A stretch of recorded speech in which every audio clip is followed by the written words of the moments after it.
안녕하세요. 데이터는 흐른다. 연결될 준비가 되었다면에 관해 발표하게 된 허신우 김혜진입니다. 저희는 크게 5가지의 주제에 대해서 준비하였는데요. 첫째, 데이터 추출. 아직도 수작업을 하시나요? 둘째, 웹툰의 코드 시스템. 셋째, 데이터의 연결, 코어트에서 액션으로. 넷째, 데이터 확장, 코어트에서 코어트로. 다섯째, 캠페인 사례로 본 코어트 시스템의 효과에 대해서 설명하도록 하겠습니다. 데이터 추출 아직도 수작업으로 하시나요? 저희가 많이 듣는 말 중에 하나는 데이터 좀 뽑아주세요 인데요. 마케터는 유저를 타겟팅하고 싶고 우리는 SQL을 짜고 쿼리를 돌리고 이 작업을 자동화하면 얼마나 좋을까요? 반복되는 데이터 추출 업무. 저희는 업무 시간의 30%에서 50%가 단순 데이터 추출에 소모될 때도 있습니다. 동일한 쿼리를 반복 작성해서 반복적 작업이 이루어집니다. 또한 복잡한 쿼리 작업은 실수를 유발합니다. 그리고 커뮤니케이션 오류도 자주 발생하죠. 또한 비효율적 협업을 야기시킵니다. 부서 간 커뮤니케이션 지연으로 프로젝트 완료 가능 일정이 연기되기도 합니다.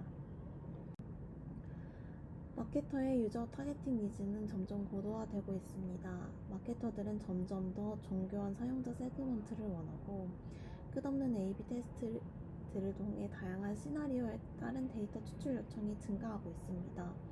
또한 유저가 증가함에 따라 중복되지 않은 세분화된 타겟팅을 원하는 니즈가 커지고 있습니다. 이런 문제로 인해 웹툰에서는 코호트 시스템이라는 시스템을 만들게 되었습니다. 코호트 시스템의 기대 효과는 업무 효율 증가입니다. 엔지니어의 생산성이 2배 이상 향상되고 마케팅 속도도 향상시키고 싶었습니다. 실시간으로 데이터 전략을 빠르게 실행할 수 있게 하고 표준화된 추출 방식으로 데이터 품질을 향상시켜 오류가 감소하도록 하였습니다. 또한 데이터 소통 문제, 커뮤니케이션이 줄어들어 부서 간의 협업도 개선하고 싶었습니다.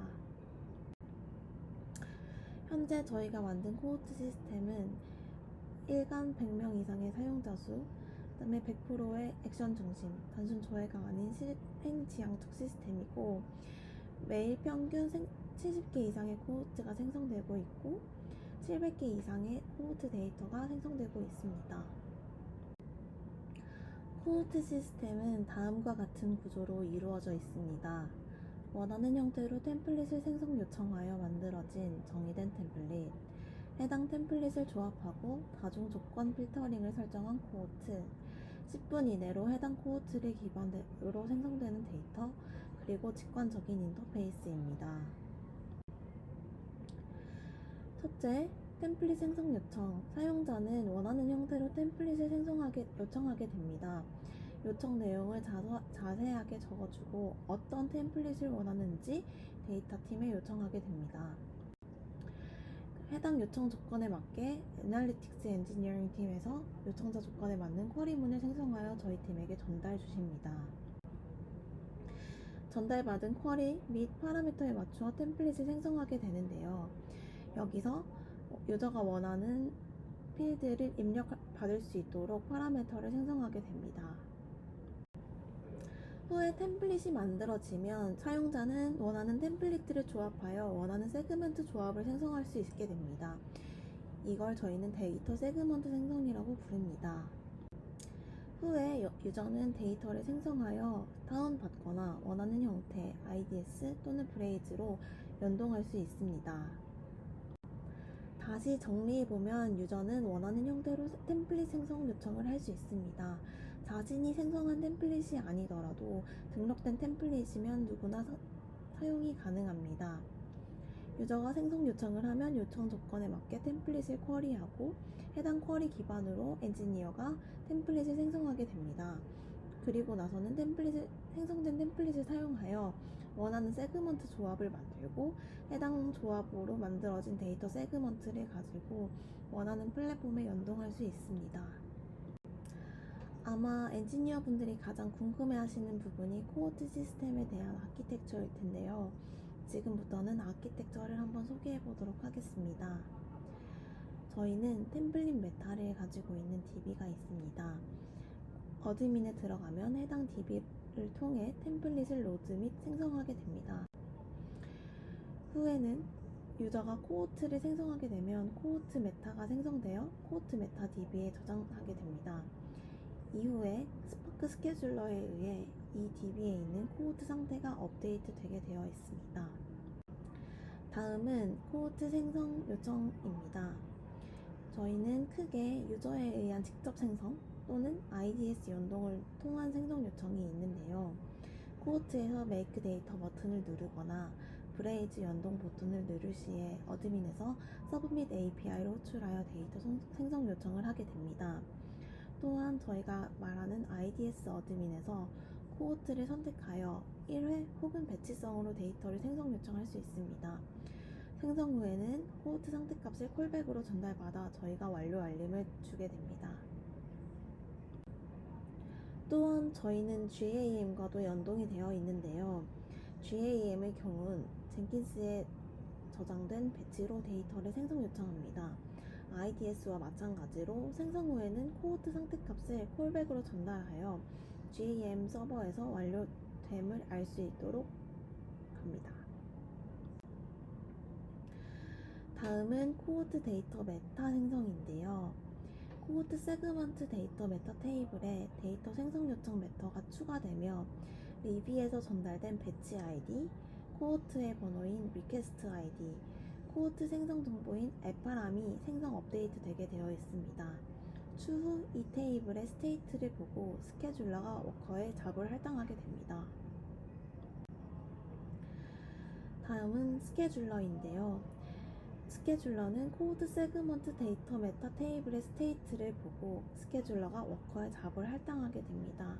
이때 상태값은 requested, 잡이 할당되지 않은 상태, submitted, 잡이 워커에 할당되어 얀으로 제출된 잡이 있는 상태, generated, 데이터가 클러스터에 올바르게 생성된 상태, completed, 데이터 생성 완료 상태, dead, 데이터 생성 실패 상태로 이루어져 있습니다.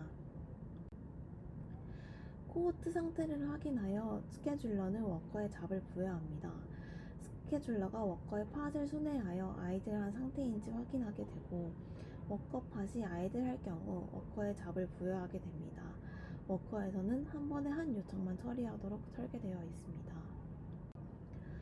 워커에게 잡이 할당된 경우 워커는 리비 API를 통해 스파크 잡을 제출하게 됩니다. 얀으로 스파크 잡이 제출되게 되면 코호트 세그먼트 데이터 메타 DB에 서브미티드로 상태가 변경되게 됩니다. 이후에 리비는 스파크 잡을 수행하게 됩니다. 스파크를 코호트 리졸트 잡 앱이라는 잡을 이용하여 수행하게 되는데요. 이후에 웹툰 클러스터에 데이터가 쌓이게 됩니다. 데이터가 생성되고 나면 업로드 값에 따라서 원하는 엑스포트에 연동을 요청할 수 있는데요. 클러스터에서 로컬로 파일을 이동시키고 이동한 파일을 로드할 때 매핑 테이블을 사용하여 사용자들을 식별하게 되어 있습니다. 그래서 익스포트 되는 파일에는 사용자가 식별하던 데이터가 전달되게 됩니다. 현재 구현되어 있는 익스포트들을 살펴보면 메시 익스포터, IDS와 연동을 위해 사용되고 C3 익스포터, C3S 연동을 위한 익스포터입니다. S3 익스포터, AWS S3 연동을 위한 익스포터로 구현되어 있습니다. 메시 익스포터를 통해서는 IDS 버켓으로 엑스포트되고 S3 익스포터를 통해서는 아마존 S3로 엑스포트됩니다. 또한 유저가 엑셀로 데이터를 다운받을 수 있게 되어 있는데요. 이때 사용자의 식별화된 정보가 내려가게 되므로 저희는 어드민을 통해 데이터 추출이 이루어진 경우 해당 DB의 히스토리를 인서트하고 있습니다. 이렇게 코호트 시스템의 전체적인 구조에 대해서 살펴보았는데요. 처음에는 유저가 코호트 메타를 생성하고 해당 코호트 메타 기반으로 API로 코호트 생성을 요청하고 코호트 세그먼트 데이터에 요청된 정보가 저장되고 나면 스케줄러가 코호트 요청 상태를 확인하여 워커에게 잡을 부여하고 워커는 리뷰로 스파크 잡을 제출하여 웹툰 클러스터에 데이터가 쌓이게 됩니다. 이후에 워커는 각각 엑스포터와 연동하여 원하는 시스템으로 데이터를 엑스포트할 수 있게 되어 있습니다. 네, 코호트 시스템 아키텍처 설명에 이어서 이번 시간에는 데이터 연결과 확장에 대해서 다뤄보도록 하겠습니다. 우선 데이터 연결입니다. 네, 생성된 코호트를 어떻게 액션으로까지 이어지게 했는지 네, 그 과정을 살펴보도록 하겠습니다. 첫 번째로 ML 모델 연동입니다. 네, 이 부분은 그 코호트 시스템에서 사용할 수 있는 소스를 확장했다는 부분에 의의가 있습니다. ML 테이블을 직접 쓰는 것이 아니고 코호트 시스템에서 그 기본 구성 요소인 템플릿화하여 추상화된 접근을 제공합니다. 그리고 기존 템플릿과의 조합으로 ML 모델을 확장할 수 있습니다. 여기서 기존 템플릿이라고 하는 부분은 코호트 시스템에서 현재 등록된 여러 템플릿들이 존재하는데요. 예를 들어서 서비스 방문자를 조회할 수 있는 템플릿이 있습니다.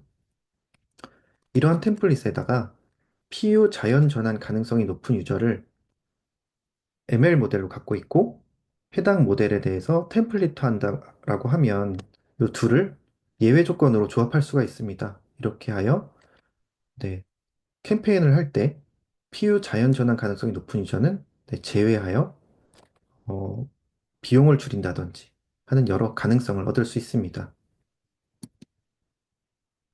ML 모델을 연동하려면 어, 기본적으로는 아래와 같은 과정을 겪으실 거라고 생각합니다. 일단 ML 모델링을 하는 부서에서 테이블 형식으로 데이터 웨어하우스에 적재를 하게 될 거고요. 이때 사실은 사용하는 엔진이 네, 다를 수 있습니다. 네, 다를 수 있고 저희가 그 코호트 시스템에서 또는 BI 도구에서 사용하는 네, 엔진이 다를 수가 있고요. 이런 네, 상이한 부분이 존재할 수 있다라는 부분이 있고 그리고 사용자가 해당 테이블에 대해서 직접 접근 권한을 획득하여야 합니다. 네, 이 권한 획득하는 데는 뭐 아파치 레인저라든지 네, 센트리라든지 이런 도구들이 있겠죠. 이렇게 접근 권한을 획득하고 사용자가 BI 도구, 슈나 제플린과 같은 BI 도구를 사용하여 해당 데이터를 조회하고 다운로드 받습니다. 이렇게 다운로드 받은 파일을 외부 광고 및 마케팅 관련 서비스에 직접 업로드하여 사용하실 것으로 생각이 됩니다. 네, 저희도 이렇게 네, 사용을 했었고요. 이것을 저희는 아래와 같이 풀었습니다.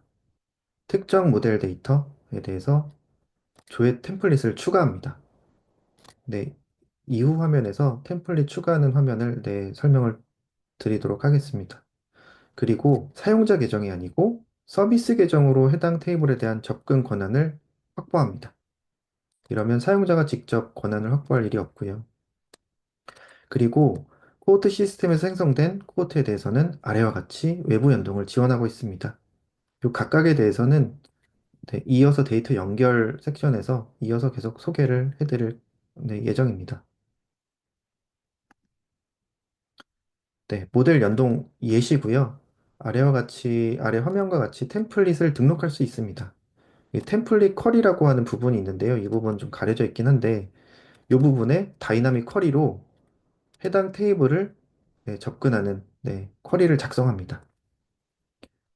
다이나믹 쿼리를 사용하는 이유는 해당 모델에서 필요한 조건을 넣어서 조회를 할 수 있게 하기 위함이고요. 그래서 이렇게 생성된 등록한 다이나믹 쿼리를 가지고 기본적으로 파싱을 하여 오른쪽 화면에 아규먼트 스펙이라고 하는 부분에 파싱하여 해당 파라미터를 네, 노출시킵니다. 그리고 이, 네, 이 파라미터에다가 가장 기본적인 타입뿐만 아니라 커스텀 타입도 지정을 하여 인원 타입도 가능하고요. 이렇게 지정을 하여 사용자가 해당 템플릿을 사용하기 쉽게 네, 템플릿을 구성하고 있습니다. 이렇게 등록된 템플릿을 가지고 코호트를 정의합니다. 저희가 기본적으로 코호트를 정의하고 이 정의된 코호트를 생성하는 절차를 거치고요. 이 두 개가 나눠져 있는 이유는 저희가 다이나믹 코호트라고 해서 날짜별로, 그러니까 그 스태틱한 데이터가 아니라 네, 다이나믹 데이터를 활용하여 정의된 코호트를 뭐 매일매일 네, 동일한 정의지만 날짜만 다르게 생성할 수 있는 기능이 있기 때문에 정의와 생성이 나눠져 있습니다. 네, 예시를 보시면 위에는 이탈 가능성 높은 유저 예측 결과를 템플릿화한 부분입니다. 네, 보시듯이 그 빨간색이 필수 파라미터고, 네, 그에 필수적이지 않은 파라미터. 이런 부분은 다이나믹 쿼리를 통해서 네, 해당 파라미터에 대한 필수 요소를 알 수 있기 때문에 이렇게 구분을 하고 있고요. 그리고 해당 값들을 채울 수 있습니다. 그리고 아래는 최근 결제를 하지 않은 사용자. 최근 결제를 한 사용자에 대해서 네, 결제를 하지 않은 아, 템플릿을 가지고 엔드 조건으로 조합을 하게 되면 이렇게 예측 결과에서 필요하지 않은 부분을 제외할 수 있습니다.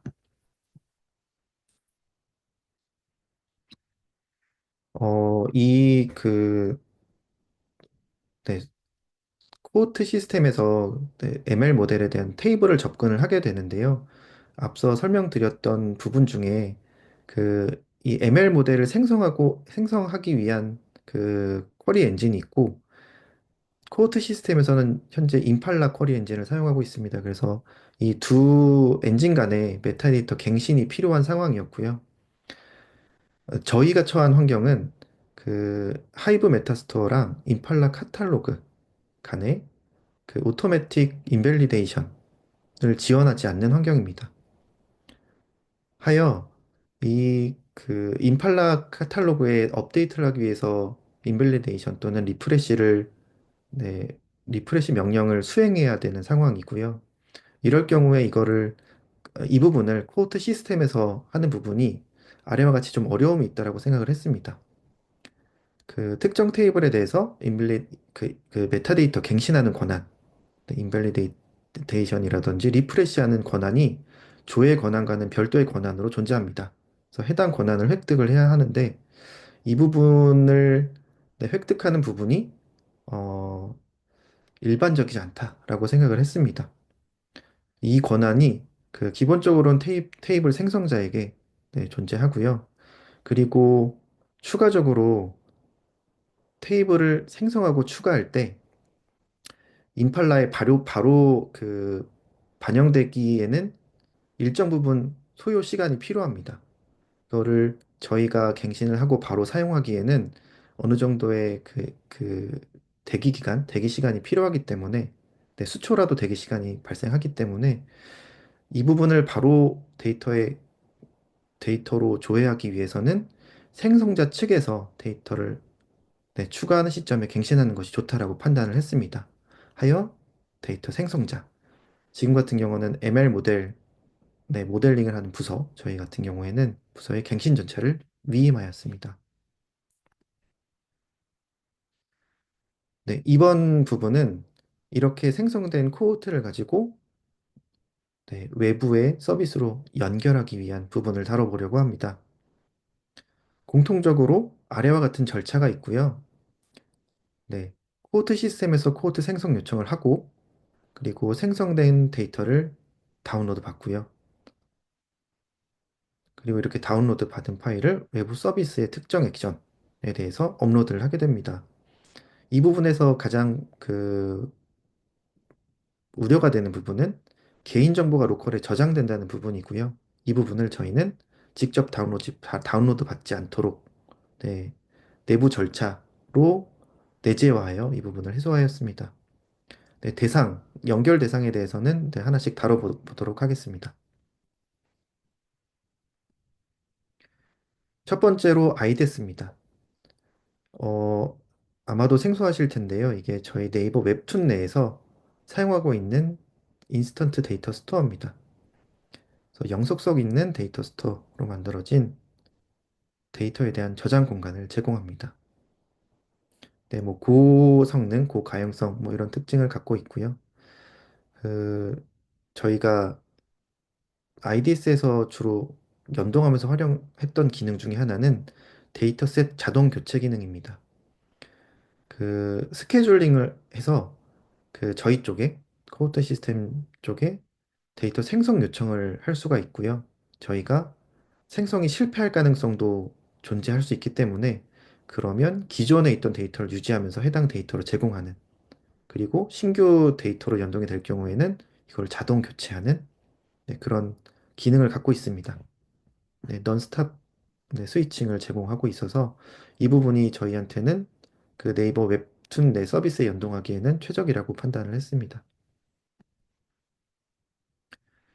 네, 그 추가적으로 제공하는 기능 중에 네, 아이덱스 커넥터가 있고요. 이 커넥터가 내부적으로는 이제 누베스를 활용하게 되는데 그 네, 누베스와 카프카를 내부적으로 네, 커넥터가 네, 요런 기능을 하고 있고 그래서 메시지를 보내고 해당 누베스 버켓에 담은 부분을 IDS에서 다시 가져가는 요 방식을 네, 네, 선택하고 있습니다.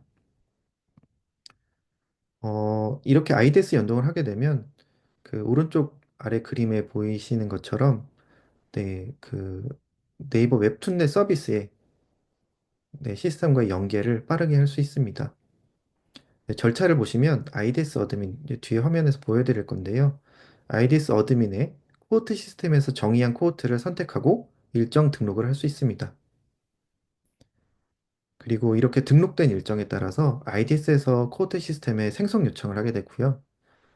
코호트 시스템에서는 이 생성 요청에 어떤 버켓에 넣어야 되는구나를 네, 정보가 네, 제공돼서 오기 때문에 특정 버켓에 데이터를 전송할 수 있습니다. 이렇게 전송이 되고 나면 네, IDS에서도 기본적인 검증을 거치고 있고요. 그 각 서비스 어드민에서 예를 들어서 푸시나 인앱 이벤트의 액션 등록 시에 IDS 자체에서 네, 가지고 있는 버켓을 설정할 수 있습니다. 그러면 그 각 서비스 어드민 네, 서버에서 IDS 피드 API를 통해서 해당 데이터를 가지고 갈 수 있습니다. 이렇게 내부적으로 연동이 되어 있고요. 등록 예시를 보시면 이 부분은 IDS에서의 어드민 화면입니다. 그 위에 부분이 코호트를 선택하는 부분이고요. 그래서 코호트 시스템을 정의를 하였다면 코호트를 검색할 수 있습니다. 그리고 아래 부분이 데이터 수집 방식이고요. 여기에 이제 1회 수집을 하거나 또는 주기적으로 수집할 수 있도록 스케줄링을 걸 수 있습니다. 네, 두 번째로 브레이즈입니다. 브레이즈는 고객 인게이지먼트와 CRM 자동화를 할 수 있는 플랫폼이고요. 네, 특징은 기본적으로 네, 이러합니다. 캔버스 단위로 고객 계정을 설정하고 관리할 수 있다. 그리고 캠페인을 실행하고 성과 분석을 할 수 있다. 이 부분을 네, 이 부분 때문에 네, CRM 도구로 네, 사용을 많이 하고 계시고요. 그러면 이 브레이즈의 데이터를 결국 인제스천 해야 되는데 이 부분 어떻게 할 것이냐라고 하면 기존에는 그 전에 그 장표에서 보여드렸듯이 직접 브레이즈에 업로드를 하고 있었습니다. 이 부분을 저희는 아래와 같이 풀었습니다. 뒤에 화면에서 보여드릴 건데요. 그 생성된 코호트에서 싱크 버튼을 저희가 제공을 하고 있고요. 네, 그 싱크 버튼을 누르면 바로 브레이즈로 연동을 할 수 있도록 데이터 인제스션을 할 수 있도록 구성을 하였습니다. 그 오른쪽이 브레이즈 화면인데요. 여기서 보시면 필터 그 어떤 그 어디언스 타겟팅 할 때 필터를 커스텀 어트리뷰트 중에 엘리어스 네임이라고 네, 있습니다. 네, 이 브레이즈 사용자 프로필 필드 중에 하나인데요. 이 엘리어스 네임에 코호트 식별자로 사용할 수 있도록 속성을 저희가 네, 연동 시에 제공을 하고 있습니다. 그러면 코호트 명을 가지고 생성된 코호트 명을 가지고 어디언스 타겟팅을 할 수 있습니다. 네, 그 지금 그 그림에서 보시듯이 저희가 싱크를 하면 이렇게 싱크가 됩니다. 라는 네, 컨펌 창이 뜨고요. 이렇게 하게 되면 뒤에서 그 어떻게 연동이 되는지 설명을 드릴 건데 기본적으로 브레이즈 인제스천, 그러니까 CDI가 됐다라고 네, 네, CDI가 되고, 그리고 이벤트 등록을, 네, 타겟팅을 등록을 하고요. 그러면 이렇게 네, 캠페인을 할 수 있습니다. 유저 타겟팅을, 네, 유저 타겟에 대해서 캠페인을 할 수 있고요. 그리고 저희가 추가적으로 제공하는 기능 중에 그 데이터 포인트라고 그 절감을 위한 추가 필터링을 네, 지원하고 있습니다. 제공하고 있습니다. 이 브레이즈 포인트가 뭐냐면 브레이즈 서비스 사용할 때 청구 가능한 단위고요. 이 브레이즈 그 데이터 포인트를 그 좀 더 유의미하게 사용할 수 있도록 비용 절감을 하기 위한 추가 필터링입니다. 네, 탈퇴 유저를 이제 제외하고 있고요. 그리고 앱 마케팅을 저희가 하고 있기 때문에 네, 웹 마케팅, 웹 온리 유저 같은 경우는 네, 대상에서 제외하는 추가 필터링을 적용하였습니다. 역시나 확장 가능한 구조로 네, 되어 있어서 이렇게 추가 필터링은 언제든 추가가 가능한 구조입니다. 왜냐하면 이 템플릿 그 추가 필터링 하는 것도 템플릿화 저희가 해놨거든요. 그래서 그 코드 구성할 때 이런 템플릿을 예외 조건으로 네, 조합을 하고 있습니다. 네, 실제 브레이즈 CDI 하는 부분에 대해서 설명을 하려고 하고요. 이 아랫부분 네, 그림이 실제 브레이즈로 네, CDI 되고 있는 네, 그림을 네, 그 절차입니다. 아랫부분부터 설명을 하면 그 일단 저희가 그 그 코어트 시스템 아키텍처에서 네, 설명을 해드렸을 건데요. 익스포터라는 네, 컴포넌트가 있고요. 그중에서 AWS S3 익스포터가 존재합니다. 그래서 브레이즈 싱크 버튼을 누르게 되면 이렇게 S3 익스포터가 동작을 하게 되고 S3로 업로드를 합니다. 그리고 이렇게 업로드가 되면 그 AWS SQS를 통해서 그 이벤트가 발생을 하고요. 이 이벤트를 이 이벤트를 가지고 람다가 트리거링 됩니다.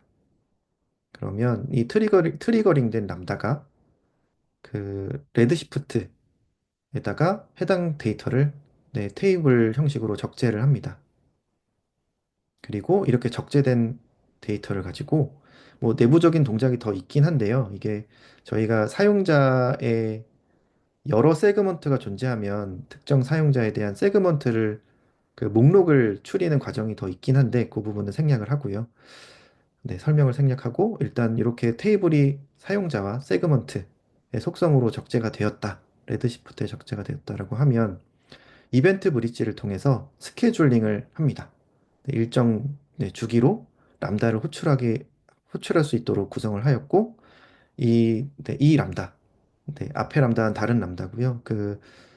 네, 다른 람다 펑션이 요 그 브레이즈 CDI 클라우드 데이터 인제스천이라고 하는 요 그 브레이즈 API를 통해서 연동 요청을 합니다. 그러면 이 브레이즈 CDI에서 제공하는 게 여러 연동을 제공하는데요. 이게 레드시프트에 대한 연동을 지원하고 있습니다. 그래서 이렇게 레드시프트를 통해서 데이터를 브레이즈로 네, 가져갈 수 있습니다.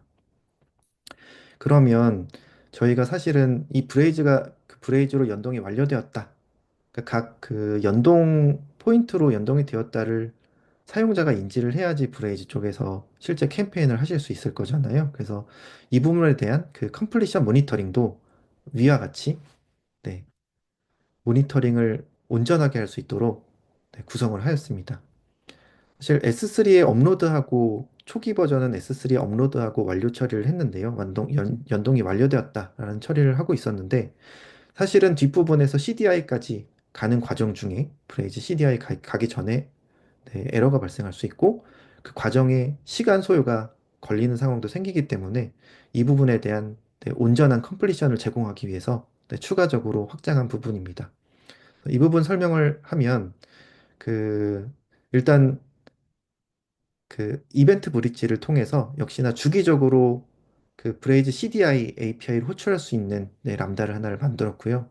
이 CDI 중에 그 CDI가 완료가 되었다라고 하는 그 API가 존재합니다. 그래서 이 API를 가지고 그 AWS 레드시프트의 특정 테이블에 요 모니터링 하기 위한 네, 데이터를 지속적으로 업데이트를 합니다.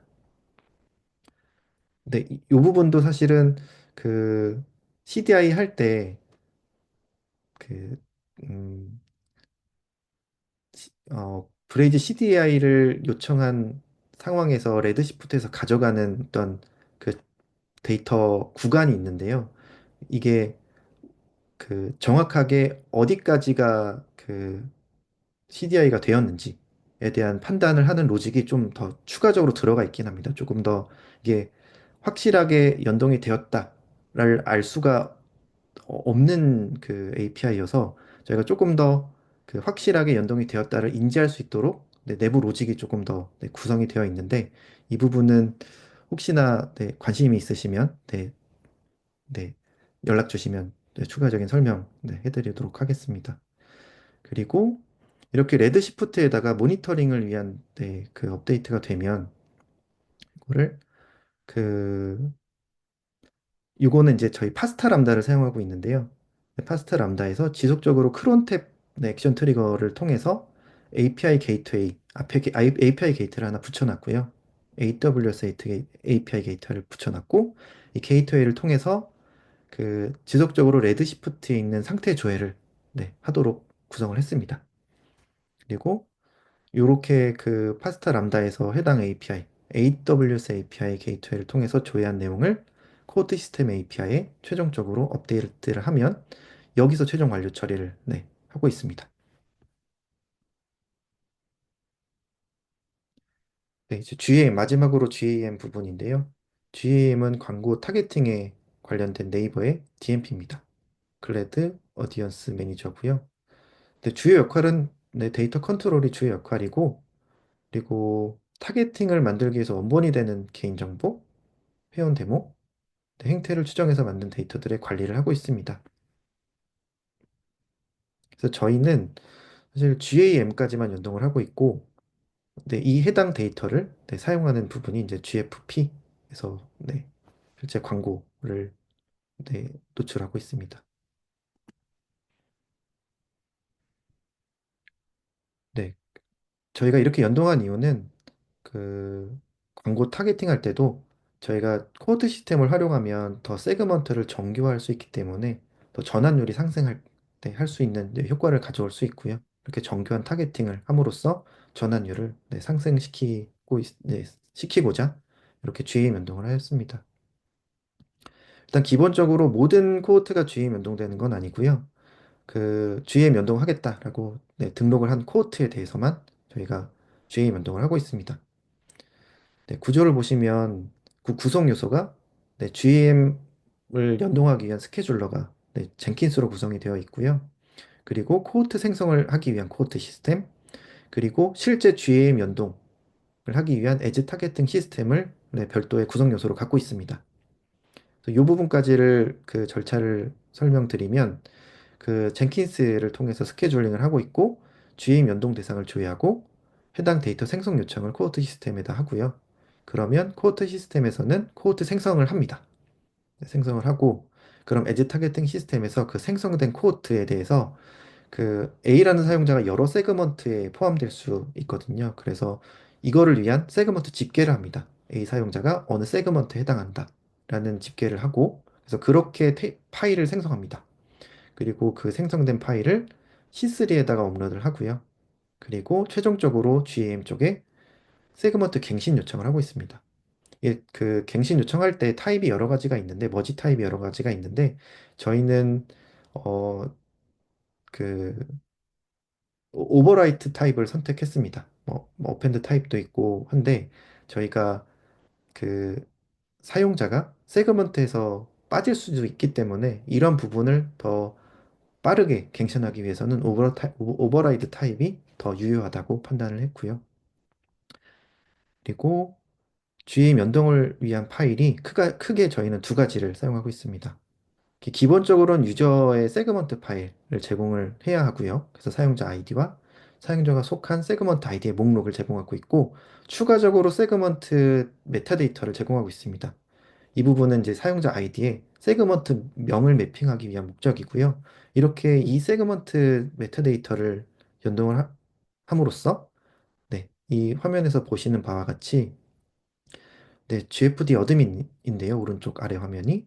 세그먼트를 선택할 때 세그먼트 아이디가 아니라 세그먼트 명을 노출해서 선택할 수 있도록 네, 구성을 네, GAM과 네, 이렇게 연동을 하였습니다. 네, 이어서 데이터 확장에 대한 부분입니다. 저희가 기본적으로 템플릿 기반으로 코호트를 생성하고 있는데요. 저희가 이걸 확장해서 코호트에서 코호트를 확장하도록 네, 확장을 하였습니다. 다음과 같은 필요성에 의해서 이렇게 확장을 하였는데요. 일단 저희 보시면 캠페인 진행할 때 동일한 사용자에 대해서 어떤 뭐 이벤트를 하는데 어떤 혜택을 주는데 동일한 사용자한테 여러 혜택을 주는 부분이 네, 비용 낭비가 네, 발생할 수 있고 그리고 뭐 이 푸시를 보내는 데 있어서 이 사용자가 여러 푸시를 네, 동시에 받게 되면 네, 어뷰징이 될 수 있겠죠. 그래서 이 부분을 방지하기 위한 네, 좀 니즈가 네, 생겼습니다. 니즈가 있었고 이 부분을 저희가 확실하게 코어트 시스템에서 이걸 제공하면 좋겠다라는 판단을 하여 이런 기능이 추가가 되었습니다. 그래서 보시면 그 A랑 B랑 C 코어트가 존재하고 우선순위를 정의할 수 있습니다. 얘를 코어트 그룹으로 등록을 하게 되면 우선순위가 높은 코어트는 그대로 유지가 되고요. 그리고 그 다음 우선순위, 낮은 B에 대해서는 우선순위가 가장 높은 애들이 차집합으로 빠집니다. 그래서 이렇게 중복 제거가 되고요. 그리고 우선순위가 가장 높은 C 같은 경우에는 네, B와 A에 대한 네, 중복 제거를 해야 되기 때문에 모두가 차집합으로 빠지게 됩니다. 이 차집합이 저희가 이미 템플릿 그 구성할 때 그 예외 처리를 그러니까 익스클루드 할 수 있는 기능 엔도어 익스클루드 중에 익스클루드 기능이 있기 때문에 이걸 코호트 간에도 충분히 할 수가 있는 상황이었고요. 네, 기존에 이거 코호트 간 중복 제거를 하기 위해서는 아래와 같은 과정을 네, 거치셨을 겁니다. 일단 각 캠페인에 필요한 코호트를 정의하고 데이터를 생성하고요. 생성된 데이터를 다운로드 받습니다. 그리고 이 중복 제거를 하기 위해서는 여러 소프트웨어를 활용을 네, 하셨을 거예요. 보통 R을 많이 사용하신다고 하더라고요. 그래서 이렇게 중복 제거를 하고 중복 제거된 코호트를 가지고 직접 외부 서비스에 등록하거나 또는 코호트 시스템에 저희가 파일 업로드 코호트 지원을 하고 있거든요. 그래서 다시 코호트 시스템에 등록을 하게 되면 이제 이걸 갖고 또 연동을 할 수 있겠죠, 여러 부분에. 그래서 이렇게 활용을 하고 있었습니다. 이 부분을 아래와 같이 네, 절차를 개선하였습니다. 일단은 코호트 정의하는 건 동일하고요. 코호트 제거를 하고자 하는 코호트를 그룹으로 지정합니다. 그룹 내에 아까 처음에 보여드렸듯이 우선순위 설정이 가능하고요. 그러면 요 그 우선순위 설정한 걸 가지고 중복 제거를 네, 하게 됩니다. 이렇게 하기 위해서는 결국은 코호트 그 템플릿 기반의 코호트 구성에서 코호트 기반 코호트 구성이 가능했어야 했어요. 왜냐면 코호트로 정의가 되어 있기 때문에 그래서 이 부분을 네, 저희가 내부적으로 확장을 했습니다. 네, 등록 예시를 보시면 그 왼쪽에서 이제 코호트를 선택할 수가 있고 그리고 오른쪽에서 우선순위를 정할 수 있습니다. 그리고 그 이 그룹 간의 그 어떤 네, 프리픽스를 정해서 등록을 하게 되면 이 프리픽스가 붙은 네, 그 코호트가 생성이 됩니다. 코호트가 각각 3개가 생성이 되고요. 그리고 여기서 제약 조건이 하나가 있는데 중복 제거 기능으로 생성된 코호트는 선택을 못하도록 막았습니다. 왜냐하면 중복 제거의 의도가 너무 이해하기 어렵더라고요. 이게 어떤 의도로 제거한 코호트를 또 코호트 선택하지? 또 왜 걔를 또 코호트 중복 제거를 해야지? 하는 부분에 너무 이해하기가 어려운 부분이 있어서 이 부분은 네, 저희가 막았습니다. 네. 그리고 실제 등록된 예시입니다.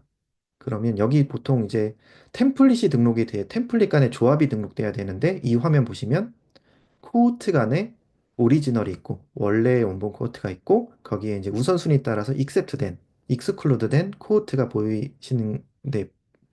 보이는 걸 확인하실 수가 있고요.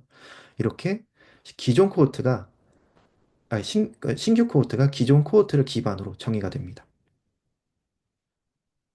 네, 이걸 내부적으로 구현하기 위해서 이제 그 저희가 템플릿 기반으로 그 동작을 하고 있는데 얘가 그 뭐 임팔라 쿼리로도 변환이 되고 그리고 스파크 잡에서 동작하기 위해서도 변환이 되는데 이 부분을 조금 더 템플릿 단위가 아니라 코호트 단위로 설계를 변경을 좀 하였습니다. 네. 그 추가적으로 말씀드릴 부분이 ABT 그룹인데요. 실제로 얘를 저희가 ABT 그룹 기능이 존재합니다. 그래서 최종 생성된 코호트를 대상으로 비율을 설정해서 타겟팅 그룹과 그 컨트롤 그룹을 비율을 해당 비율을 정해서 그 코호트를 만들 수가 있는데 이게 적용된 코호트를 가지고 중복 제거를 하는 상황이 생겼어요. 근데 이런 이 부분에 있어서 그러면 중복 제거를 하는데 타겟 그룹만 중복 제거를 해야 되냐? 어떻게 해야 되냐? 이 부분에는 논의가 좀 있었고 저희는 아래와 같이 정의를 했습니다. 개별 코호트 정의 시에는 비율 설정이 가능합니다. 그리고 개별 코호트 각각에 대해서도 코호트 생성을 하실 수가 있어요. 근데 이 코호트를 중복 제거 대상으로 등록할 때, 그 코호트 그룹으로 등록할 때 기존 코호트가 아니라 별도의 코호트가 생성이 되거든요. 각각에 대해서 원본 코호트를 기준으로 제외가 된 각각의 코호트가 생성이 되는데 이때 ABT 그룹을 별도로 입력할 수 있도록 하였습니다. 앞서 화면에서 보시면 여기 지금 요 화면이 예전 화면이네요. 그래서 신규로 추가된 기능이라 그래서 비율 부분을 등록할 수 있게 했습니다. 그래서 이제 중복 제거 과정에서는 각 코호트의 ABT 그룹 비율로 중복 제거를 하는 게 아니라 전체 모수를 사용하여 중복 제거를 합니다. 그리고 이렇게 제거가 된 최종 결과에 대해서만 코호트 그룹 등록 시에 설정한 ABT 그룹 비율을 적용하는 것으로 저희는 정책을 잡았습니다. 예시를 보시면 원본 코호트에서 비율을 뭐 70, 80, 90으로 잡았고 중복 제거 그룹 등록 시에 50, 40, 30으로 잡았으면 위에 원본 코호트의 70, 80, 90은 아무 의미가 없습니다. 중복 제거할 때는 보시듯이 그 전체 모수 100% 기준으로 중복 제거를 하고요. 이 최종 결과에 대해서만 ABT 그룹을 네, 설정을 합니다. 그룹 비율에 따라서 ABT 그룹을 만들어내는 방식으로 저희 정책을 잡았습니다. 네, 여기까지 설명을 드렸고요. 네, 이어서 캠페인 사례로 본 코호트 시스템에 대해서 추가적으로 소개를 이어가도록 하겠습니다. 저는 캠페인 사례로 본 코호트 시스템에 대해서 설명드리려고 합니다.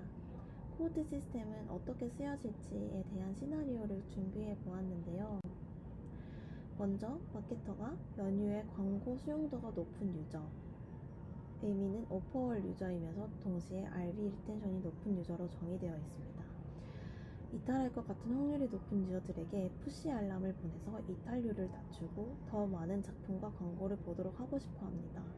이때 유저를 어떻게 추출하면 좋을까요? 일단 오퍼월 유저이면서 동시에 RV 리텐션이 높은 유저를 추출하려면 먼저 오퍼월 사용 템플릿을 사용해서 유저를 추출하고 후에 이탈할 것 같은 확률이 높은 유저를 추출하려면 ML 모델을 기반으로 만들어진 테이블을 사용하여 이탈할 것 같은 확률이 높은 유저를 추출할 수 있습니다. 그 다음에 푸시 알람을 보내고 싶으면 코호트 시스템에 있는 브레이즈 싱크 기능을 사용하여 브레이즈로 해당 데이터들을 연동시킬 수 있습니다. 이렇게 클릭 한 번만으로도 코호트 시스템에서 원하는 유저를 추출하고 원하는 플랫폼으로 데이터를 보낼 수 있습니다. 기존의 마케터분들은 오퍼월 사용한 사용자를 추출해서 엑셀로 다운받고 ML팀의 모델 생성을 요청해서 전달받아 엑셀로 다운받고 R을 사용할 수 있는 팀원분께 부탁해서 사용자를 추출하였고 해당 파일을 브레이즈에 직접 업로드 해야지만 타겟팅 캠페인이 가능했는데 너무 편하고 쉬워졌다고 말씀 주셨습니다. 다음은 마케팅 앤 인텔리전스의 종아님께서 발표하신 자료를 일부 발췌해왔는데요. 기존에는 코호트 시스템에서 타겟 유저를 추출하고 다운로드 받았고 엑셀 파일을 다시 업로드하여 브레이즈에서 CRM 솔루션을 진행했다고 합니다. 하지만 저희가 연동 개발을 한 이후에 다이렉트 전송을 하게 됨으로써 월 평균 1,100여 개 이상의 타겟 대상자 연동이 자동화되었고 자동화 시 타겟당 세팅 소요 시간이 35분 정도 감소하여 월 640시간의 수동 업무 감소 효과가 발생했습니다. 또한 유저 아이디와 같은 정보를 개인이 로컬 PC에 다운받지 않고 직접 데이터를 전송하여 처리함으로써 보안도 강화되었습니다. 저희는 데이터는 연결할 때 의미가 커진다고 생각합니다. 단순 조회를 넘어선 가치, 데이터는 활용될 때 진정한 의미를 가지고 단순한 조회와 분석만으로는 충분하지 않다고 생각합니다. 데이터는 연결과 액션의 중심입니다. 연결된 데이터와 즉각적인 액션이 핵심입니다. 저희 코호트 시스템의 비전은 더 많은 연결과 더 빠른 실행을 지원하며 함께 데이터의 진정한 가치를 실현하고 싶습니다. 이상 저희 발표 들어주셔서 감사합니다.